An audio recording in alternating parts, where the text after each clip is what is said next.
Welcome to another edition of Asian Founders and Funders, where we introduce the brightest minds and most interesting entrepreneurs and funders throughout Asia.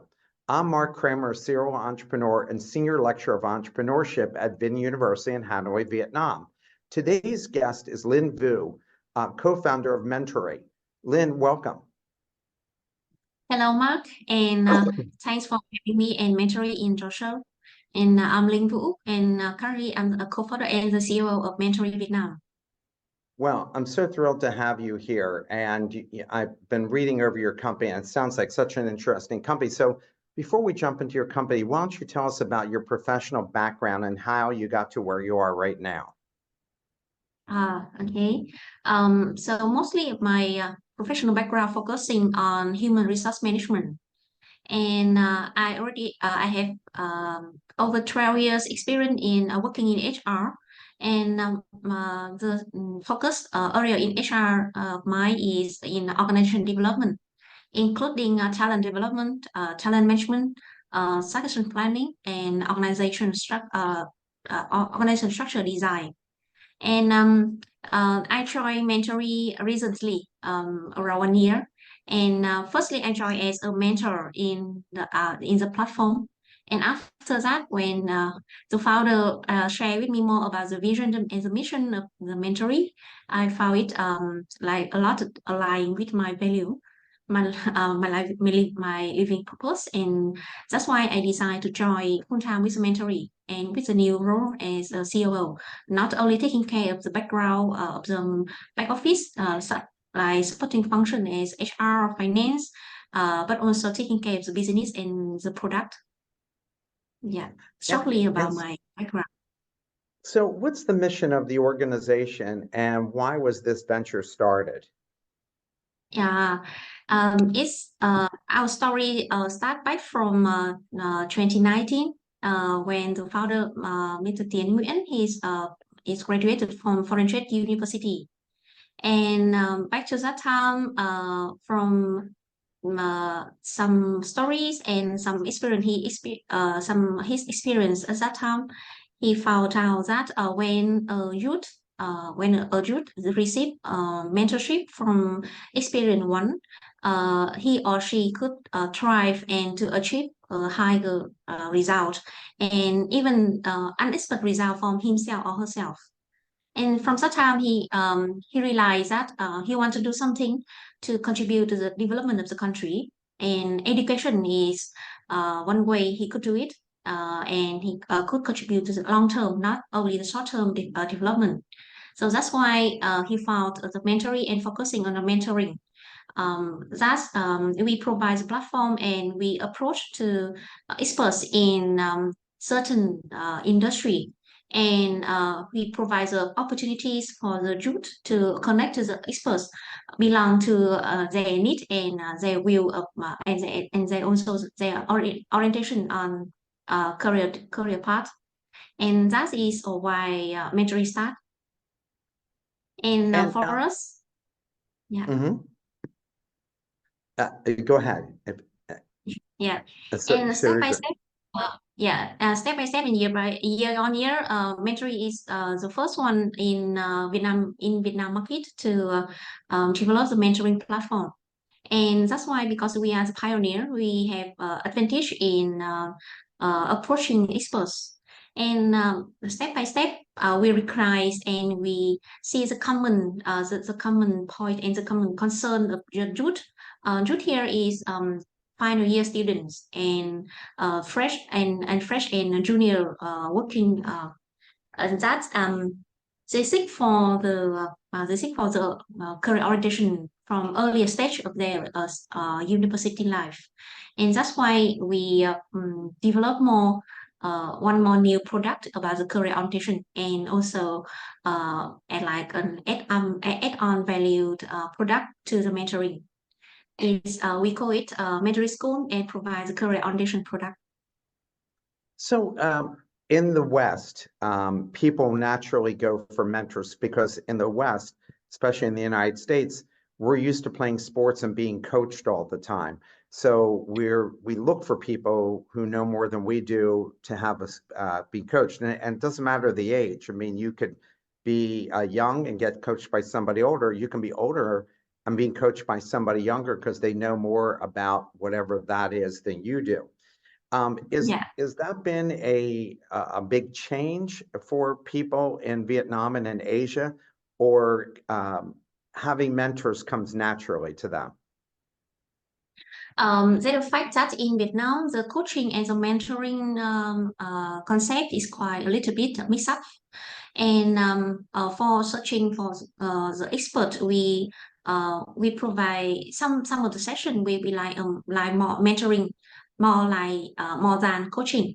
And in Vietnam, the youth now recently they recognize the importance of sharing experience from the one who already go beyond them. So one of the criteria we select a mentor is they have at least 2 years, 2 year in professional year in their position.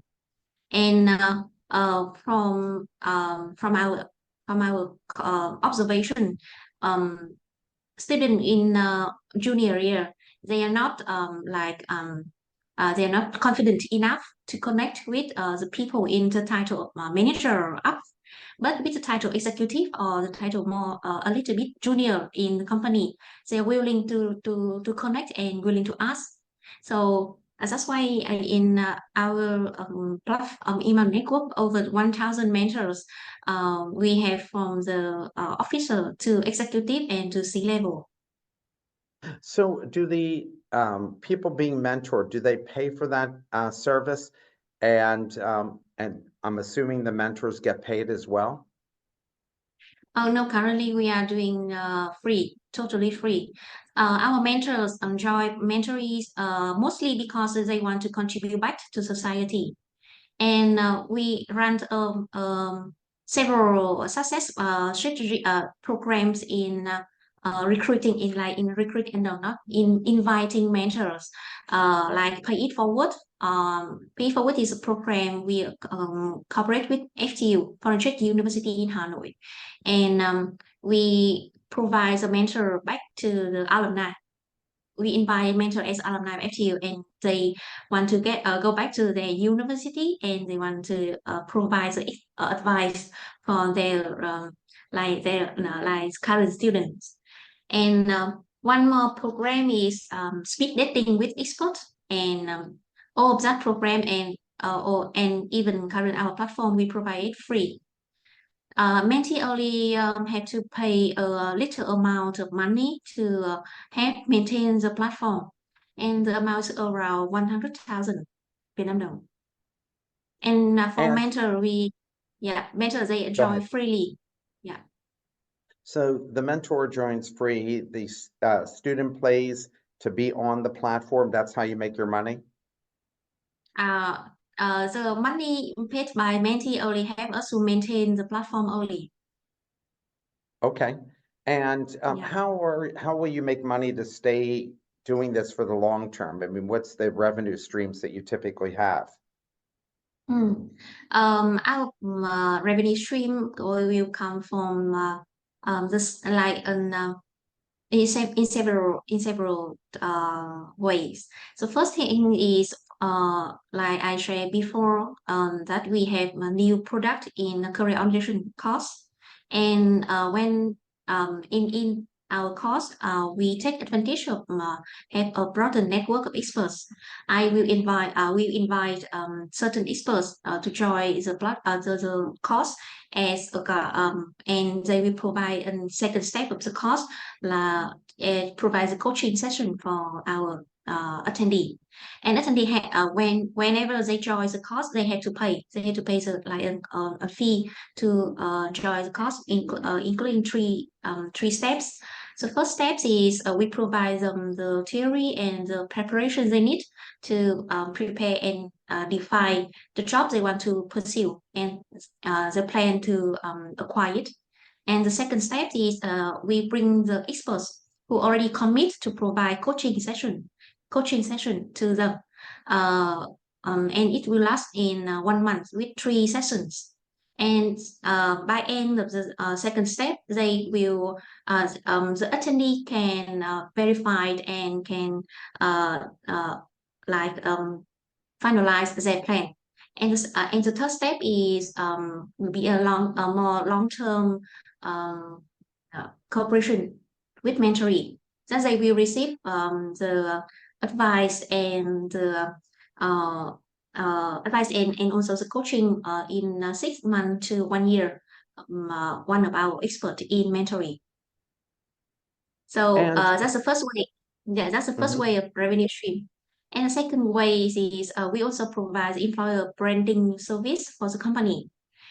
Because we have a strong network of youth. We have a Facebook group with over 100,000 active members. We also have Mentori.vn, and in this website, we provide a landing page for the company. And that is the second stream of Mentori revenue stream. And so how long does somebody get mentored for? If someone signs up and they're looking for a mentor and you know, what's the process for matching them up, and how many sessions do they get with the mentors, and how often do they meet with them, and what's the length of time that they meet when they are meeting? Yeah. Actually, whenever a mentee register for Mentori.vn, they will have the unlimited access to mentor. We have over 1,000 mentors in Mentori.vn. Whenever they were certified as a mentor in our website, they will log in and set the schedule that they ready to take mentee. And the mentee, we have over 30,000 mentees in Mentory.vn. They will have the unlimited access to that schedule. We categorize mentors based on their professional and also based on their preferred topic.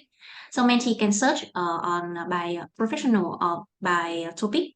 They will see who is available and when is he or she available. So the mentee have to take action.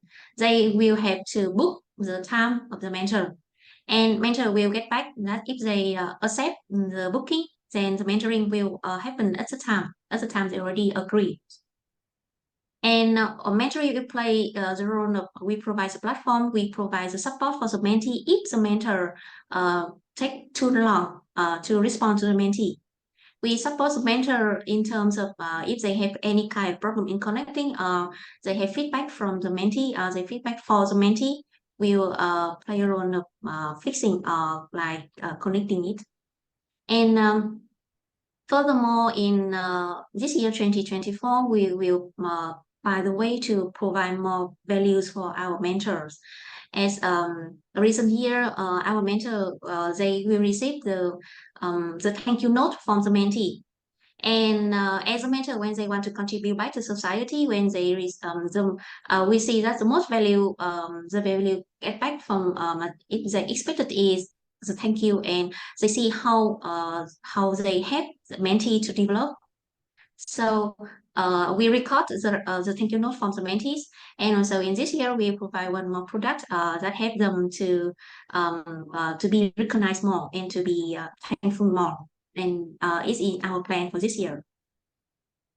How long are the sessions? You know, if I get if I'm a mentor, how long is the session with the mentee? The session will last in 1 hour. Our session in 1 hour, and the connection in online or offline is totally based on the willing from the mentor and mentee. And that's what I was going to ask. Is it in person or is it always online? Yes, it's in online or in person based on mentor and mentee alignment. And mentoree don't hold any kind of recording of their session. It's a privacy of mentor and mentee only. And so what's the biggest problem that mentees want solved, or what are they looking for in terms of being mentored on? What kinds of help do they need?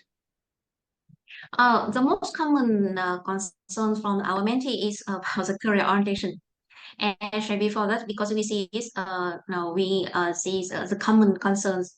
It repeat a lot in the need of mentee, because when they book the mentor, they have to share their problem. They have to share what they want to what they want to be advised, and most of them about the career orientation. And the second problem is they want to know the the practical experience from that career. Like one mentee, he or she wants to pursue a job in HR or a job in in finance and banking. He or she already has some kind of experience, but they still want to know what is ahead of them. So they will find book the mentor in the same industry or the same professional to have the advice and they have the sharing from them. And the third the common concern is when not only students but also the junior, like 1 to 2 years experience, they want to seek for the development chance in their current career. They will seek for the mentor already success, more senior than them in the same category, and they will ask for advice. Yeah, that's How the many of three your most common concerns we gather from our mentees. what percentage of your mentees are looking to be entrepreneurs themselves? Percentage, we haven't had any kind of statistic like that. So when you guys started this program, what was the most difficult part of getting this off the ground, and how did you manage to get? Did you tell me it's 30,000 mentees? Yeah, 30,000 mentees. Yeah, so that's a huge number. So, what was the most difficult part of getting this off the ground, and how did you get to 30,000 people? What's the marketing strategy and tactics you use to drive this significant number? Yeah, our problem, our need to solve from the early stage of starting mentoring is not about the mentee, it's about mentors. And we starting from because it's also surprise for us when we run the program and we introduce the product to the market. We receive an enormous interest from the mentees, from students, and also this is free product, and it brings them the chance to meet not face to face but meet in individually with experts. So they pay a lot of interest in our program. So the problem for us is not about finding mentees. And currently, we still have organic growth in mentee. But for mentor, we have to invite and we have to show them the values and also the commitment of mentoring. And from starting point, we only have a few not as I remember from starting we have only 20 mentors from the first version when we launched the program. And the mentors from the beginning is they are all the connection from connection with the founders. And even it is personal connection, but they all of them are already success and already achieve some remarkable background. So that's why when we launch, and even with the small amount of mentees come naturally. So if we say about the marketing strategy from the first stage, is So, how do you train your mentors? Like, do they have to go through any kind of training before they start mentoring? we don't call it training. We call it like sharing session. One expert register as mentor in mentoring. We have a process of verify, and in verifying one of the criteria, they have at least 2 years in a professional career in their current position. And following that is a list of criteria. And if they match the criteria, we certify them as mentor is a mentoree. And we have a section of sharing, sharing between the new mentor joining with our like active and top contributor in our system.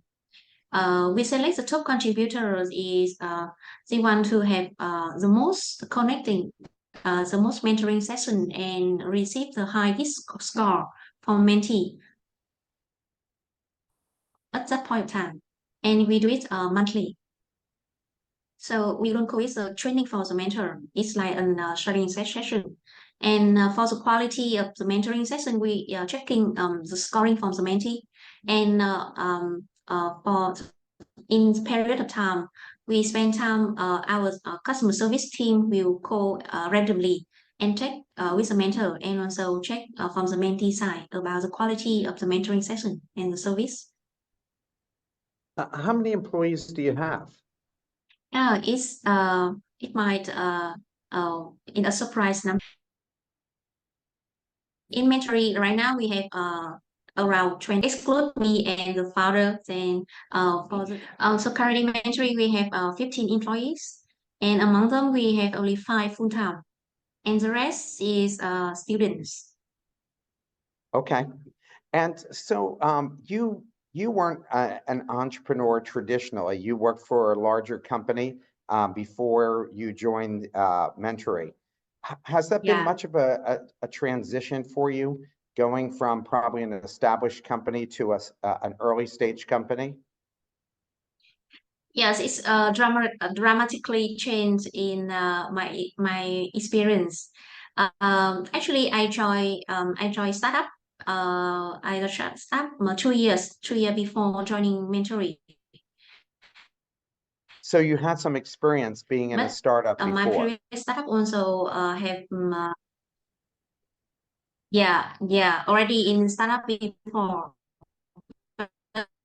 The total employees over 100. So when I decide to join Mentory, the most important thing when I decide to join is because I buy in with the product and the vision of Mentory. So I not only bring the new product to the company, because as I mentioned, I was mentor since 2020. It's been already 4 years. And I enjoy mentoring as a mentor from the very early stage.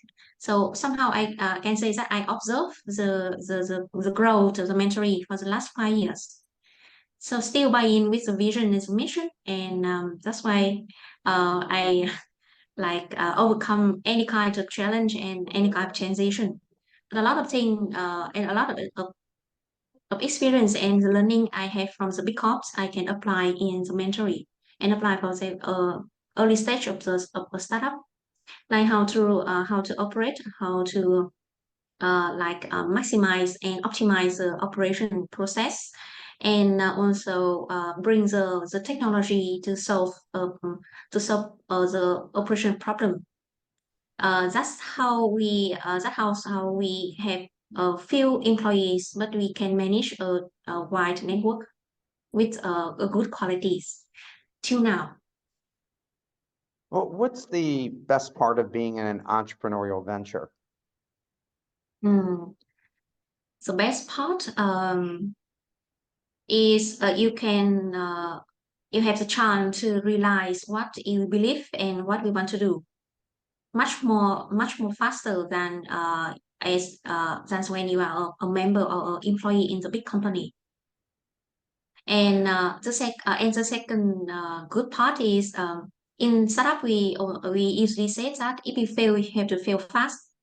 So and after each time of seeing that as a failure, we will have the certain lessons, and you have to apply it immediately to the next round.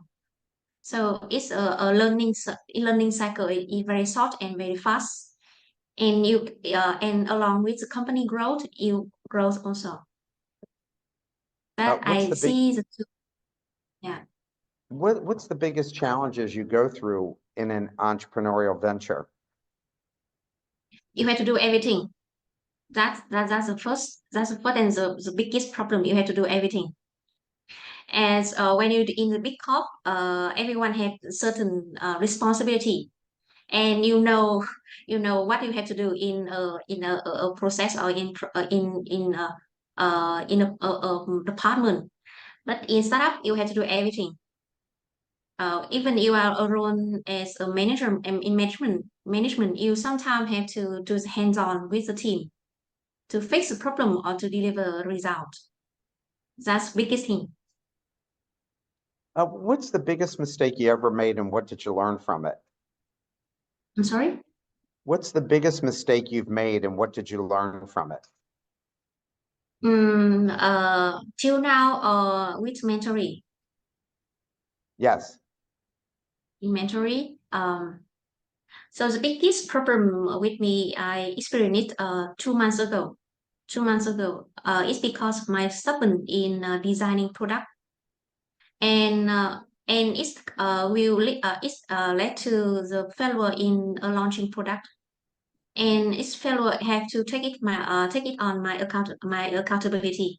It's not because of the team, it's because of the product, and because of my stubborn and the way I design it. I still believe it's in the good way, but it don't bring the value that our customer want. Led to the sales team couldn't sell the product, and the team put a lot of effort and a lot of resource to launch the product as scheduled, but the result is far from expected, result, and just experienced 2 months ago.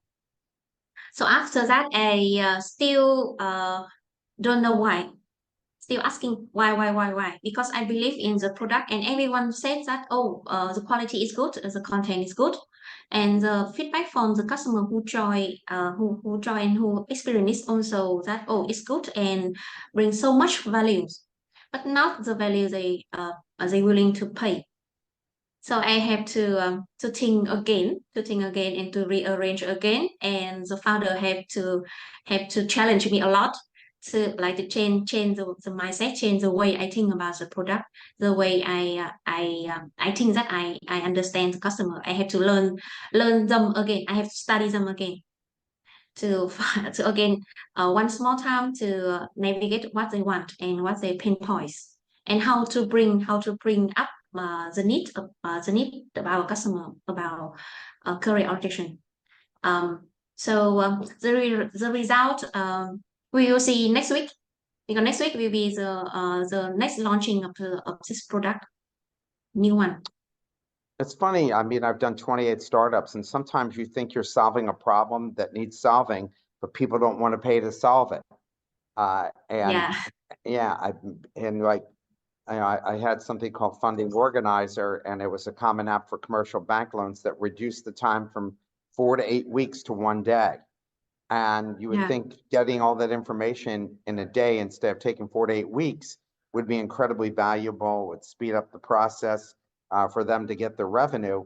And yet the banks didn't want to do it. They just said, we're fine Yeah. with the current system. And so clearly Yeah. it wasn't that big a problem that they're willing to pay to have it solved.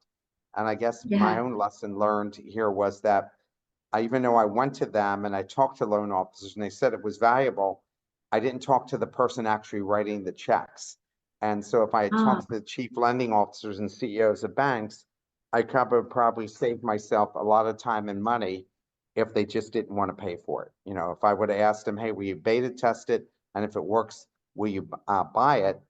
And if they would have said yes to both, then that would have been great. But since I couldn't get them to even beta test it after I built it, I learned a yeah. valuable lesson myself. Well, what kind of Yeah. people do you try to hire in your organization? Like, what's the profile of the ideal employee in a startup like yours? Our ideal employees profile firstly start from the attitude. And we define the attitude of the candidate we looking for based on our values. And in mentoring, the first and foremost value is integrity. So when looking for our employee, they must have the integrity.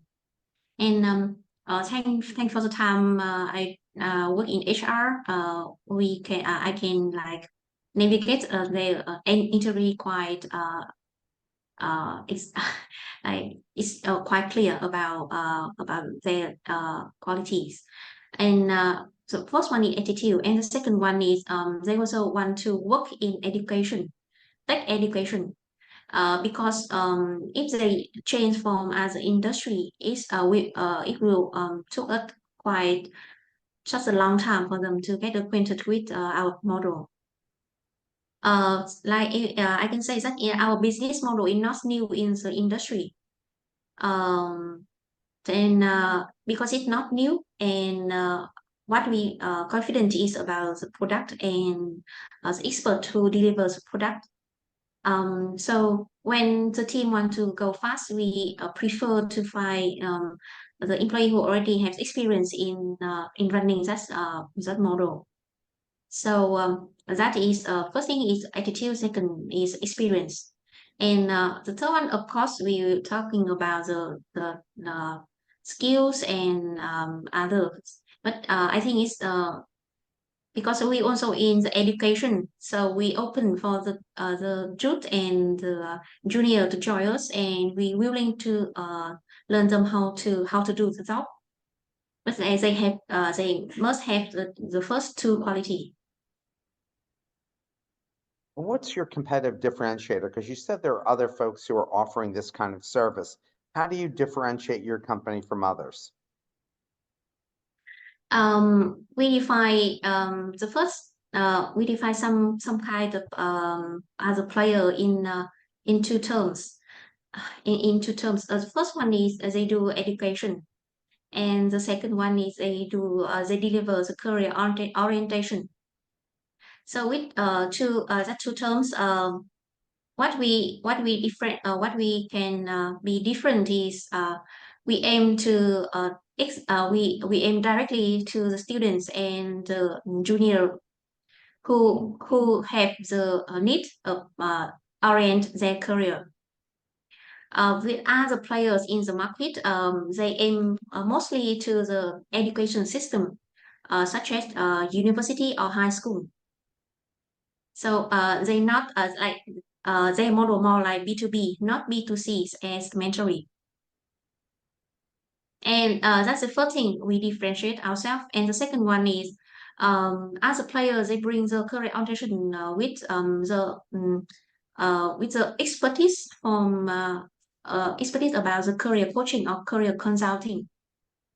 But for Mentoring, when I bring the career orientation product, I also bring in the insights from HR because I have over 12 years in HR in Big Corp, so I know quite clear about how the company expect from their candidates and how a junior can define the way to develop their career path in a company. So in with that insights, I bring it and coordinate it with the career consulting and career coaching, and produce the product of career orientation mentoring. You had mentioned that most of your mentees are really looking for coaching about doing job interviews and how to do them in a way that will differentiate them from other people. What is the common mistake people make, as college students make when they're interviewing for a job? The most common mistakes that they make when interviewing for a job. Oh, wow. I need a few seconds to think back and to draw out the most common state. Okay. I think that the most common one is they want to apply for a job for a learning opportunity. It's all, because one company not only a full time, not only in the full time recruitment, an internship recruitment, an fresh graduate talent recruitment. They want to find candidates that can contribute value to the company, not only studying, not only looking for a company like a university. So when the candidate just states that they want to looking for a learning opportunities in the company, when they apply for the a career, it's not enough. It's not enough. Even it's the common state. Many people advise student to state to state. They have to know their value also. The student and the candidate they have to know their value, and they have to be confident about that. And that's the thing can make them differentiate with other candidates in the market. How do students make themselves come off as authentic? Because like when I'm interviewing students who apply to Vin University, they have been so overcoached that they all say exactly the same thing, and they all get involved in nonprofits, and they don't even know why they're involved in the nonprofit. They just know that that's supposed to look good on the resume, no matter if it's Vietnam or the United States. And you don't feel Yeah. like you're really getting underneath the hood and getting to understand the true person because they've been so overcoached, in my estimation. So Yeah. how can students come across authentic and thoughtful? Mm. If you I by the same observation when we do the fresh program recruiting, like the management trainee. Um, a lot of like a Gen Z, they most of the profile apply for that program. They will have the same like good grade in the university, have experience in from internship or part-time job, and also have the extra activities like in volunteer or participated in NGO or NPO, etc. etc. It's the same. But when you do the interview, a few of them understand why they do it, when they did what they why they did what they did, and the lesson they have from what they did. They just know that they were overcoached, as you said, have advice from other people, from other senior, that you should do this, you should collect that experience and put it in your CV. But a few of them understand why, and a few of them do it, and then they step back and see what they have to what they have done and what they learned from it.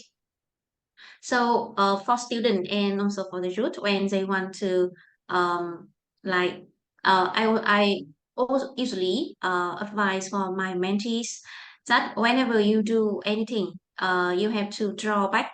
You have to draw back and set and understand and find out why you do it and what the lesson you got from it, and put it in a certain in certain like an orientation. What you choose to do and why you choose it, and the lesson you got it have to align with the vision, with the orientation you already set. That will bring the value, actually the value from what you do to what you want to achieve. And second thing is I always advise them that the way they do one thing is the way they do everything. So when they want to pursue or persuade the interviewer about their ability, they have to be able to to prove to them that the way they say they always do, or they can do by the task they already finished or deliver in the past. So that's the two things I can advise to students to make them authentic, and to make them harvest the true values from what from their experience, from their time. What's your leadership style, and how have you developed as a leader in this business? My leadership style, can I say the way I think about the leader instead of Yeah. leadership style? Yes. Um, yeah.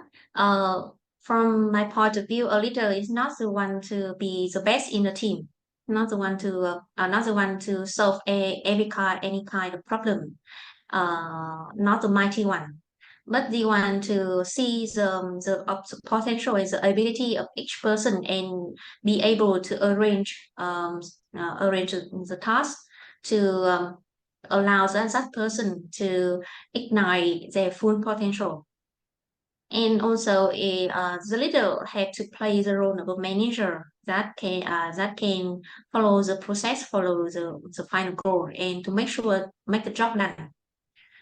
So that's my point of view as a leader. And for my team, I start a team with two first requirements. The first thing we have to pay respectation for each other. So the first thing is respect, and second thing is trust. Trust is you have to earn through what you do, not what you say. So in my team, we pay respect to each other and we listen to opinion of each other. But they want to be responsible and to have to take all the responsibility for the final outcome is a leader. And because we trust each other based on the real result, I will protect my team. I will protect my team with the outside challenge on the changing, and I have to break it and like to navigate the new challenging to the team based on their task and their role in our team. So it's my opinion about the leader and how I developed the leadership. Um, Actually, from the very beginning of my professional career, I joined management training program in PepsiCo back to 2011. And from that time, I received a course training and the coaching from the leaders already superior than me. So, and I developed step by step from position as executive. It means that I have to do detailed tasks. I have to follow the process and step by step based on along with the mature professional. I also get experience and his time to test the way I lead the team and also lesson learned from my fellow and also the success. I sharpen and finalize the way I lead. So certainly I can say that how I develop my leadership is learning by doing. And as you're trying to develop the corporate culture there, what kinds of people have not worked out for you? Like, even though you're very experienced at HR, probably some people that have joined you, you thought they'd be great, but they didn't turn out so great. So what kind of people work best in your organization, and what did you learn about the people who didn't work out? I will share about the people who didn't work first. Because we recruit and we receive students and we provide a chance for them to learn. So many cases we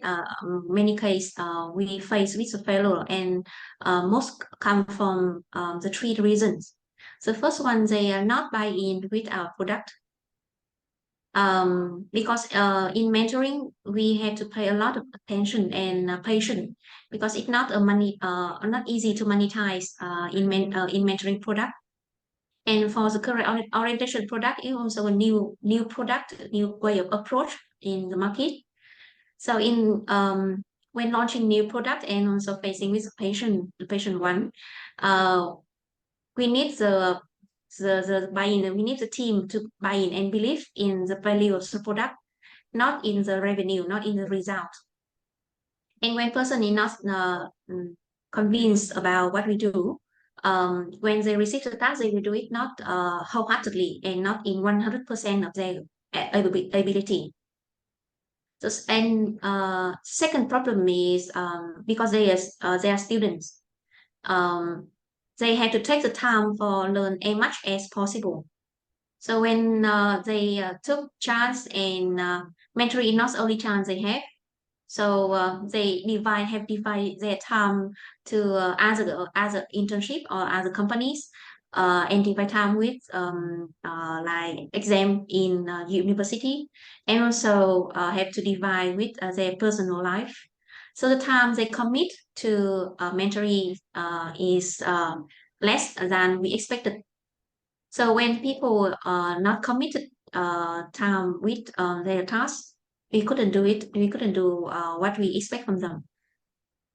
And the third thing is because we take junior one, so by the time they work in mentoring, they recognize their true orientation, their true career orientation, and and mentoring couldn't and mentoring become not fit about the not fit with their orientation, and at a point of time, they decide to leave the company. And for the third case, we happily to help them to find a new chance to justify their new defined career orientation. So that is three things that the three main reasons that people didn't work in mentoring. So one thing I can say, go ahead. Yeah. So I can say that if we reverse the three reasons, we will see the case that still committed and go along with mentoring. So my next question is that when I'm teaching here in Vietnam, I noticed that something that doesn't happen in the States often, which is they're always, not all of the students, but a good chunk of students are late. Like the 9 o'clock is class, they show up 9:10, 9:15. Once in a while, you have somebody shows up at 9:30, even though that's their first class of the day. Or, you've had an hour and a half for lunch, 12 to 1:30, class starts at 1:30, and again, late.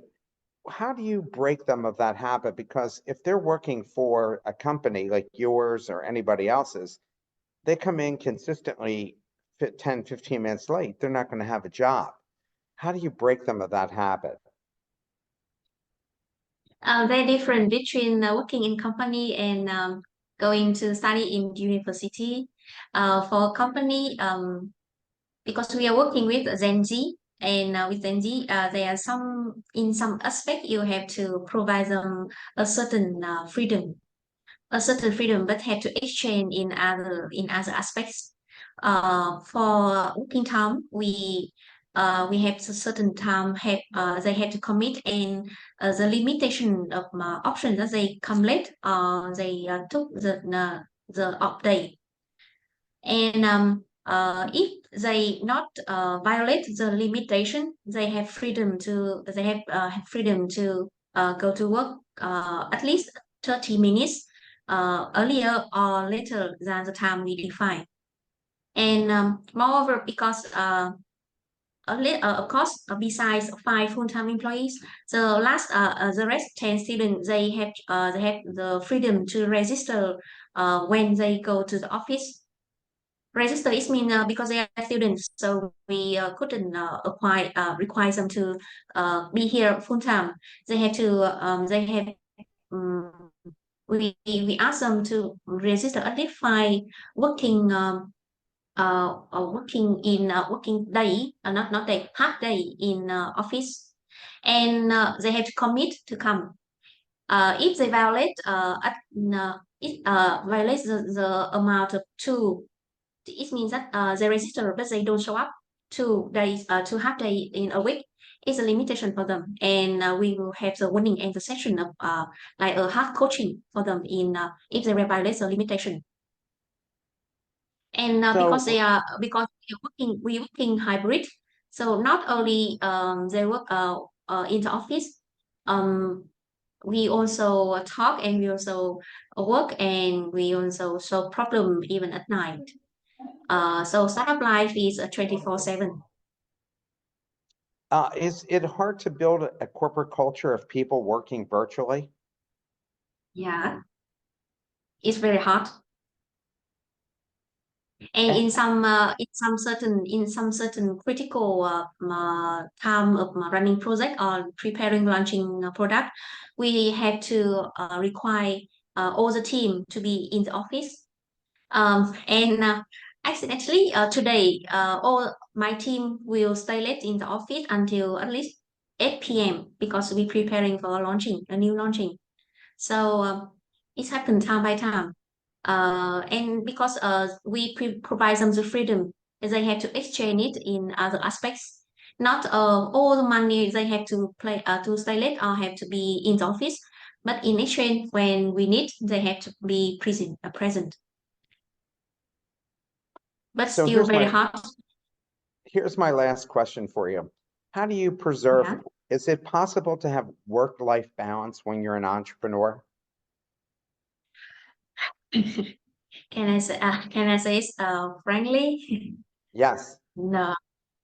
Uh, like I until now, almost 2 years when I joined startup and being entrepreneur, and it's very hard. It's very hard to have the work-life balance in common sense. We have to set specific standard for the work-life balance for ourselves. It's very hard to have it in common sense. I have to say, I've been doing this for over 30 years as an entrepreneur, and I've been working Yeah. Sunday through Friday Yeah. forever. Yeah. And I find that Sunday is a good 24, day to work because 24/7. there's nobody. Yeah, I mean, it's, and I'm up at 5:30 in the morning. I work out every morning. Then I have breakfast and then I go to work. And then I'm working until typically between 12 and 1 o'clock in the morning.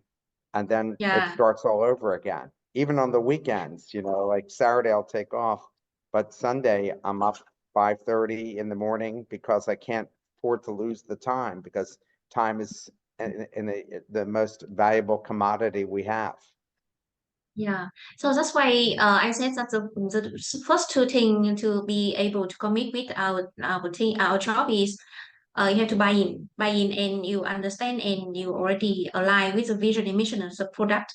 You understand the value it brings up to the society and the market, and then you have to commit and with integrity. Beside if you don't have two things like that, it's very hard for you to make yourself get up early in the weekend. And from us, it's there are no weekend. There are no such kind of term like weekend. Only only like relaxing period of time. My last comment on hearing you say that is that other entrepreneurs I've interviewed, the one thing they said, that if some of them said, if I had to do it again, I probably wouldn't do it, because you are giving up so much of your life for the company Yeah. and to Yeah. be successful. And it's not an easy trade-off. Like now they're so deep into their own venture that they just can't walk away from it, because Yeah. there's so many people depending on them, that their own vision of what they want to Yeah. do. I mean, so many things are tied up into it. So I'm looking forward to following your success as you keep going. And I thank you for Yeah. taking the time to speak with me. Yeah, once again, thank you, Mark, and also Win University to have a mentoring to have a chance to talk with you in this session. Thank you so And much. also, yeah, I also hope that we can have another chance for us to have maybe to see you in person in Win University. I look forward to it. Yeah, so I will ask Kevin for such kind of chance. We will set that up. Yeah, okay. Thank you.